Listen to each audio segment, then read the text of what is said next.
एक सेठ से लक्ष्मी जी रूठ गई। जाते हुए बोली, मैं यहाँ से जा रही हूँ, अब मेरी जगह नुकसान आएगा, तैयार रहना। जाते हुए मुझसे कुछ मांगना चाहते हो तो बोलो। सेठ बहुत समझदार था, बड़ी विनम्रता से बोला, नुकसान आ रहा है माँ, आने दीजिए, बस जाते हुए भी ये वरदान दे जाइए कि मेरे परिवार में सब आपस में बहुत प्रेम से रहें।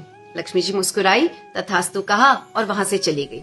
उस सेठ की 4 बहुएं थी। कुछ दिनों बाद सबसे छोटी बहू खिचड़ी बना रही थी। उसने खिचड़ी में नमक डाला और अपने काम में व्यस्त हो गई। तभी दूसरी बहू आई, उसने खिचड़ी को चखा नहीं, उसमें नमक डाला और वो भी अपने काम में व्यस्त हो गई।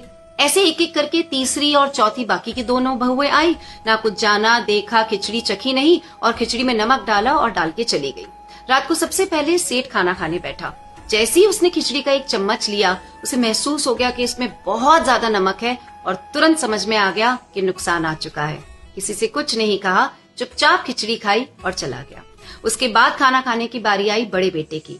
जैसे ही बेटे ने खिचड़ी का एक चम्मच लिया, परिवार वालों से पूछा, पिताजी ने खाना खा लिया? उन्होंने कुछ कहा?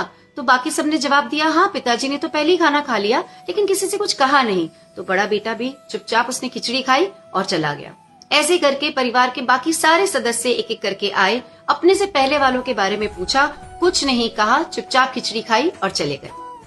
रात को सेठ जी के सपने में नुकसान आया। हाथ जोड़कर बोला, मैं यहाँ से जा रहा हूँ, मैं यहाँ नहीं रह सकता। तो सेठ जी ने पूछा, क्यों, क्या हो गया?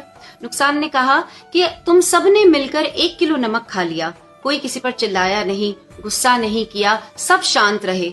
जिस परिवार में इतनी सुख शांति, आपस में इतना प्रेम हो, मैं वहां नहीं रह सकता। समझने वाली बात यह है कि जिंदगी है तो उतार चढ़ाव, सुख दुख, फायदा नुकसान सब चलता रहेगा। जिस परिवार में आपस में लोगों में प्यार है, सुख शांति है, छोटों में आदर और बड़ों में बड़प्पन है, उस परिवार का कोई भी नुकसान, कोई भी आपदा कुछ भी नहीं बिगाड़ सकता।